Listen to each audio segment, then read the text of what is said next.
The question number 12.6 is, when an optician testing room is small, he uses a mirror to help him test the eyesight of his patient. Explain why. So अब हमें कहा गया है कि हम लोग eyesight test करवाने जाते हैं तो वो रूम जो है वो स्मॉल है, ठीक है, इतना स्मॉल है, ठीक है। अब समटाइम ऐसा होता है कि नियर साइटेडनेस का हमें इशू आ रहा होता है, समटाइम फार साइटेडनेस का आ रहा होता है, और ये स्मॉल रूम इतना होता है कि हमें जितना डिस्टेंस चाहिए इवन ये उतना भी प्रोवाइड नहीं कर सकता। यानी अगर एक पेशेंट यहाँ पे बैठा हुआ है, ठीक है, वो सिर्फ लेट सपोज अगर वो है फार साइटेडनेस तो वो 7 मीटर दूर चीज़ों को देख सकता है, उससे करीब चीज़ों को देख ही नहीं सकता, ठीक है। और इवन रूम तो इतना है कि लेट सपोज 4 मीटर है, तो ऑब्वियसली वो तो जो रूम है उसी के अंदर पड़ी किसी चीज़ को नहीं ऑब्जर्व कर सकेंगे। तो क्या है कि हम उसके लिए प्लेन मिरर यूज़ करते हैं, ठीक है। प्लेन मिरर का काम क्या होता है, लेट सपोज यहाँ पे हम एक प्लेन मिरर रख देते हैं, ठीक है। अब प्लेन मिरर बेसिकली क्या करता है, अगर देखें हम लोग आई से जब टेस्ट करवा रहे होते हैं तो हमें जो ग्लासेस दे दिए जाते हैं, ग्लासेस के अंदर डिफरेंट तरह के लेंसेज को रख के जो ऑप्टिशियन है वो एग्जामिन करता है आपकी आई साइट को। एंड देन हमें एक बोर्ड नज़र आता है जिसके ऊपर हमें कहते हैं कि अब आप ये पढ़ के दिखाएं आपको नज़र आ रही है या नहीं। वो गोल घूम सकता है, ये एक रेक्टेंगुलर फॉर्म में होता है, ठीक है। इस तरह से उसके ऊपर MNO इस तरह से ABC लिखी होती है, समटाइम इन्वर्टेड होती है, इस तरह से लिखी होती है, ठीक है। तो अगर वो इस तरह से रखें कि बिल्कुल यहाँ पे वो रख दिए, ठीक है, एंड अब पेशेंट से कहा जा रहा है कि आप इसके ऊपर से ये लेटर्स अल्फ़ाबेट्स पढ़ के दिखाएं, तो वो क्या पढ़ सकेगा? जिसकी फोर साइटेडनेस की मतलब वो इतनी दूर पड़ी चीज़ों को देख सकता है, उससे करीब चीज़ों को देख ही नहीं सकता, ठीक है। ये नियर साइटेडनेस का केस आ जाएगा कि वो नज़दीक की चीज़ों को देख सकता है, दूर की चीज़ को नहीं देख सकता। तो दूर वाली चीज़ अगर 7 मीटर अवे पड़ी हुई है तो वो उस चीज़ को नहीं देख सकेगा, इवन 4 मीटर रूम को भी पे पड़ी हुई चीज़ को भी नहीं देख सकेगा, ठीक है। तो अगर ये इसके बिल्कुल सामने रख दिया जाए तो वो इस चीज़ को कभी भी एग्जैक्टली पढ़ नहीं सकेगा, ठीक है। इसलिए क्या करते हैं, यहाँ से इस जो हमने एग्जामिन करने के लिए ये बोर्ड सा मंगवाया होता है, इसको हम रखते हैं कहीं ऐसी जगह पे जहाँ से ये बिल्कुल एग्जैक्ट इमेज बना सके ऑन अ मिरर, ठीक है। और मिरर में क्या होता है कि हमारे पास वर्चुअल प्लेन मिरर की क्वालिटी है कि वर्चुअल इरेक्ट और सेम साइज इमेज बनाता है, ठीक है। अब अगर इस पे लेटर लिखा हुआ है M, ठीक है, तो ये हमें बिल्कुल प्लेन के ऊपर जो प्लेन मिरर है उसकी सरफेस पे नहीं बल्कि वर्चुअल यानी पीछे कहीं बनता हुआ दिखाई देगा M, ठीक है। और ये बिल्कुल सीधा भी होगा और सेम साइज का होगा। इसका मतलब है कि अगर पेशेंट यहाँ पे है और इसके सामने बिल्कुल ये रख दिया जाता तो डिस्टेंस कम था इन दोनों के दरमियान, ठीक है। अब हमने इस डिस्टेंस को कवर अप करने के लिए क्या किया है कि हम लोगों ने मिरर को यूज़ किया ताकि इसका जो हमारा इमेज है वो मिरर के ऊपर बने, एंड देन मिरर से जब ये पेशेंट देखेगा उस चीज़ को, उस लेटर को, तो उसे वो चीज़ थोड़े डिस्टेंस पे नज़र आएगी।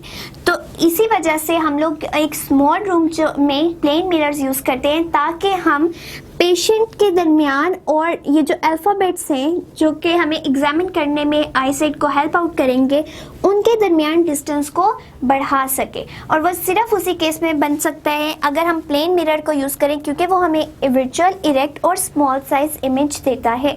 अदरवाइज अगर हम ये डायरेक्ट इस बोर्ड को आईसाइट के सामने रख देंगे तो पेशेंट उस चीज़ को नहीं देख सकेगा क्लियरली, क्योंकि उसके अंदर डिफेक्ट है, ठीक है। और इसी वजह से प्लेन मिरर को यूज़ करके हम उस डिफेक्ट को भी क्लियर कर लेते हैं कि अगर हम लोग लेंसेज को भी यूज़ कर रहे हैं तो समटाइम आपने देखा होगा किसी को 2 नंबर की ग्लासेस लगी होती है, किसी को 0.5 की, 0.7 की। अब जिनको ज़्यादा की लगी है ऑब्वियसली वो थोड़ी ज़्यादा डिस्टेंस पे ही उस चीज़ को ऑब्जर्व कर सकते हैं, ठीक है। उनके आईसाइट इस कदर वीक थी कि उन्हें ज़्यादा चाहिए था, तो उन्हीं के लिए कि ऐसा किया जाता है कि एक स्मॉल रूम के अंदर मिरर लगा दिए जाते हैं ताकि उस पेशेंट का उस इमेज से डिस्टेंस थोड़ा ज़्यादा हो सके एंड वो उस चीज़ को क्लियरली ऑब्जर्व कर सके। सो ये था हमारे 12.6 का answer. Next is 12.7. 12.7 is how does the thickness of the lens affect its focal length? So thickness जो है वो किस तरह focal length को इफ़ेक्ट करती है. तो हमें पता होना चाहिए. अगर हम एक सिंपल अपनी ह्यूमन आई का केस देखें तो हमने इसमें ये ऑब्ज़र्व किया था कि जो ह्यूमन आई है उसमें ये एबिलिटी होती है कि वो अपनी थिकनेस को कम या ज़्यादा कर लेती है, जिसकी बिहाफ पे हमारा इमेज है वो एग्जैक्टली रेटिना पे ही फॉर्म होता है. तो बेसिकली होता क्या है कि जब लेंस अपनी थिकनेस को कम या ज़्यादा करता है तो हमारा ये जो फोकल लेंथ है वो भी चेंज हो जाती है. ठीक है, फोकल लेंथ डिक्रीज हो जाती है या इंक्रीज हो जाती है, जिसके बिहाफ पे हमारा एग्जैक्ट रेटिना पे ही इमेज बनता है. सो हमारी थिकनेस और फोकल लेंथ का क्या रिलेशन है कि it is inversely proportional to each other. यानी अगर हम लेंस की थिकनेस को ज़्यादा करें, लेट्स सपोज अब ये लेंस है हमारे पास, इसकी फोकल लेंथ यहाँ पे, ठीक है, अब फोकल लेंथ पे उतना ही रहने. अगर हमने इसकी थिकनेस ज़्यादा कर दी है, इतनी कर दी है, तो ये क्या हो चुके हैं, फोकल लेंथ डिक्रीज हो चुकी है. इट मीन्स अगर थिकनेस को इंक्रीज करेंगे तो फोकल लेंथ डिक्रीज कर जाएगी. ठीक है, और इसी तरह से अगर हम थिकनेस कम कर रहे हैं, लेट्स सपोज थिकनेस कम कर रहे हैं तो फोकल लेंथ इंक्रीज कर जाएगी. सो इसको अगर डिक्रीज करेंगे तो ये इंक्रीज कर जाएगी. तो ये हमारे पास inversely proportional to each other है कि थिकनेस जो किस तरह इफेक्ट करी है फोकल लेंथ को, कि अगर हम इसको बढ़ा रहे हैं तो वो ऑटोमेटिकली कम हो जाएगी. यही था हमारे 12.7 का answer. The next is 12.8. 12.8 is under what condition will a converging lens form a virtual image? So हमें पूछा गया है कि converging lens कौन सी कंडीशन ऐसी है जिस पे virtual image फॉर्म करेगा. So पहली बात है कि converging lens कौन सा होता है, इट convex lens. ठीक है, convex lens को हम converging lens कहते हैं. और हमने तो पढ़ा है कि ये कौन सा इमेज बनाता है, ये रियल इमेज बनाता है प्लस इन्वर्टेड बनाता है. ठीक है, सो कौन सा ऐसा केस है जिसमें यही लेंस यूज़ करके हम वर्चुअल इमेज बना सकते हैं. तो उसके लिए हम डायग्राम को डिस्कस करेंगे. ठीक है, ये हमारे पास है कन्वेक्स लेंस, ये उसका ऑप्टिकल सेंटर, जो ऑप्टिकल सेंटर से लाइन पास आउट करिए, that is called the principal axis. And यहाँ हमारा फोकस है, यहाँ पे हमारा 2f है, एंड इसी तरह यहाँ से f है एंड यहाँ 2f है. अगर हम 2f पे रखते हैं तो हमारे पास स्मॉल इमेज बनता है. ठीक है, स्मॉलर इन साइज होता है. अगर हम बिटवीन 2f एंड f रखते हैं तो हमारे पास इक्वल साइज इमेज आता है. अगर हम f पे रखते हैं इमेज बनता ही नहीं है. अगर हम फोकल प्रिंसिपल फोकस और ऑप्टिकल सेंटर के दरमियान इमेज बनाना चाहते हैं, ठीक है, या ऑब्जेक्ट को रखते हैं, तो क्या होता है कि यहाँ से लाइट रेज आती है, रिफ्रैक्शन का प्रोसेस होता है एंड देन प्रिंसिपल फोकस में से पास आउट कर जाती है. ठीक है, ये बिल्कुल एग्जैक्ट स्ट्रेट लाइन नहीं है, ये स्ट्रेट लाइन आएगी इस तरह से. ठीक है, देन हम एक लाइन लेते हैं जो ऑप्टिकल सेंटर से पास करी होती है. अब देखें ये दोनों लाइंस कहीं पे भी हमें मीट करती हुई नज़र नहीं आ रही क्योंकि एक दूसरे के पैरेलल जा रही हैं. ठीक है, इनको जितना मर्जी एक्सटेंड कर लेंगे एक दूसरे के पैरेलल ही रहेंगी. लेकिन अगर हम इनको बैकवर्ड ड्रॉ करें तो एक पॉइंट ऐसा आएगा जहाँ पे ये जाके मीट कर जाएंगी. ठीक है, और जहाँ ये मीट करेंगी वहाँ पे हमें वर्चुअल प्लस इरेक्ट इमेज मिल जाएगा, इरेक्ट प्लस एनलार्ज इमेज. ठीक है, सो हमारा ये कौन सा केस है जब कन्वेक्स लेंस हमें वर्चुअल इमेज दे सकते हैं, only if we place the object between the optical centre and the principal focus. Then हमें कौन सा इमेज मिल सकता है, वर्चुअल इमेज, इरेक्ट इमेज और enlarge image while we are using the convex lens. So ये था हमारे 12.8 का answer. The next one is 12.9. And 12.9 is under what condition will a converging lens form a real image that is same size as the object. So converging lens को ही हम use कर रहे हैं, it means convex lens को ही use कर रहे हैं. अभी जिस तरह हमने डिस्कस किया कि एक पॉइंट ऐसा था जिसके ऊपर हमारा इमेज जो है वो बिल्कुल इक्वल साइज का बन रहा था जितना ऑब्जेक्ट था. ठीक है, तो उस चीज़ को अब हम डिस्कस करते हैं कि वो कौन सा पॉइंट था. ये हमारा आ गया कन्वेक्स लेंस, ये ऑप्टिकल सेंटर, देन ये लाइन पास आउट करी है and that is called the principal axis. यहाँ पे f लाई करा होगा, यहाँ पे 2f लाई करा होगा, इसी तरह से यहाँ पे f लाई करा होगा एंड यहाँ पे 2f लाई कर रहा होगा, ठीक है। तो हमारे पास जस्ट एक कंडीशन ऐसी है जिसमें हम कन्वेक्स लेंस को यूज़ करके इक्वल साइज का इमेज फॉर्म करवा सकते हैं, और वो कौन सी कंडीशन है, जब हम ऑब्जेक्ट को between 2f and f place करते हैं। सो क्या होता है कि जो लाइट रे आई आफ्टर रिफ्रैक्शन प्रिंसिपल फोकस में से पास कर गई, ठीक है, देन ऑप्टिकल सेंटर में से एक लाइन पास कर गई इस तरह से, एंड ये लाइन बिल्कुल स्ट्रेट नहीं है, सो इसको हम पहले स्ट्रेट बना लेते हैं, ठीक है, इस तरह से। एंड एक लाइन जो प्रिंसिपल फोकस में से पास करेगी आफ्टर रिफ्रैक्शन, वो क्या करेगी, इस तरह से यूँ मूव करेगी, ठीक है। तो ये जब आप लाइन्स ड्रॉ करेंगे एग्जैक्टली स्केल से, तो आपको यूँ मीट होती हुई नज़र आएंगी।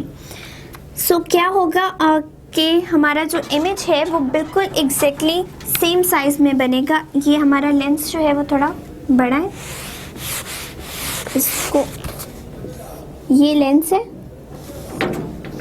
एंड ये फोकस, एंड ये 2f, एंड ये भी फोकस, एंड ये 2f। सो यहाँ पे जब हमने रखा इस तरह से लाइन गई, एंड देन प्रिंसिपल फोकस के अंदर से पास आउट हो गई, देन ऑप्टिकल सेंटर में से गुजरेगी तो इस तरह से, एंड f से पास करेगी तो after refraction parallel to principal axis move करेगी, और जब ये मूव करेगी तो हमारे पास जो इमेज बनेगा वो एग्जैक्टली सेम होगा in size as the object, ठीक है। तो हमारे पास अगर हम 2f और f के दरमियान अपने ऑब्जेक्ट को रखेंगे, तब हमारे पास सिर्फ इमेज ऐसा बन सकता है जो बिल्कुल इक्वल इन साइज हो जितना हमारा ऑब्जेक्ट है। सो ये थी हमारी कंडीशन, एंड 12.9 का आंसर ही ये है कि अगर हम 2f एंड f के दरमियान अपना ऑब्जेक्ट प्लेस करेंगे, देन ही हमारी कंडीशन फुलफिल हो सकती है। The next one is 12.10. And why do we use refracting telescope while with a large objective lens of a large focal length? So हम एक रिफ्रैक्टिंग टेलीस्कोप के अंदर large focal length का objective lens क्यों use करते हैं? सो telescope में क्या होता है, हम दो लेंस यूज़ करते हैं, ठीक है। एक होता है हमारा ऑब्जेक्टिव लेंस, एंड एक होता है आई पीस लेंस, ठीक है। अब हमसे पूछा गया है हम ऑब्जेक्टिव लेंस को की लार्ज फोकल लेंथ क्यों लेते हैं। ऐसा क्यों नहीं होता कि हम इसकी फोकल लेंथ कम ले लें। तो हम इसके ऑब्जेक्टिव लेंस की फोकल लेंथ इसलिए ज़्यादा लेते हैं क्योंकि बेसिकली हम टेलीस्कोप से बहुत ज़्यादा दूर चीज़ों को देखते हैं, लाइक स्टार्स वगैरह को हम स्टडी करते हैं। सो वो हमसे बहुत ज़्यादा डिस्टेंस पे हैं। अगर हमें इतने डिस्टेंस की चीज़ को देखना है, इट मीन्स हमें वो बहुत छोटी नज़र आ रही है और हमें उसका बहुत बड़ा एनलार्ज इमेज देखना है। इट मीन्स उसकी मैग्नीफिकेशन पावर बहुत अच्छी होनी चाहिए ताकि हमें एक एनलार्ज इमेज मिल सके। सो मैग्नीफिकेशन पावर का इस केस में हमारे पास फॉर्मूला है f0/fe, where f0 is the focal length of the objective lens and fe is the focal length of the eye piece lens. So अगर मैग्नीफिकेशन को बढ़ाना है तो ऑब्वियसली हमारे पास लार्ज फोकल लेंथ का ही ऑब्जेक्टिव लेंस होना चाहिए, अदरवाइज हमारी मैग्नीफिकेशन पावर ज़्यादा अच्छी नहीं होगी। सो यही हमारी बेसिक रीज़न है कि अगर हम ऑब्जेक्टिव लेंस यूज़ करें लार्जर फोकल लेंथ का, तो वो क्यों यूज़ करें, for magnification, higher magnification. Otherwise अगर हम यहाँ पे स्मॉलर का यूज़ करेंगे तो क्योंकि ये एक दूसरे की डायरेक्टली प्रोपोर्शनल है, एक चीज़ को कम या ज़्यादा करने से दूसरी चीज़ भी कम या ज़्यादा हो रही है, तो हमें कभी भी जो बहुत दूर ऑब्जेक्ट्स हैं वो क्लियरली ऑब्जर्व नहीं किए जा सकेंगे। इसीलिए हम ऑब्जेक्टिव लेंस जो है उसकी फोकल लेंथ ज़्यादा लेते हैं। सो ये था हमारे 12.10 का आंसर।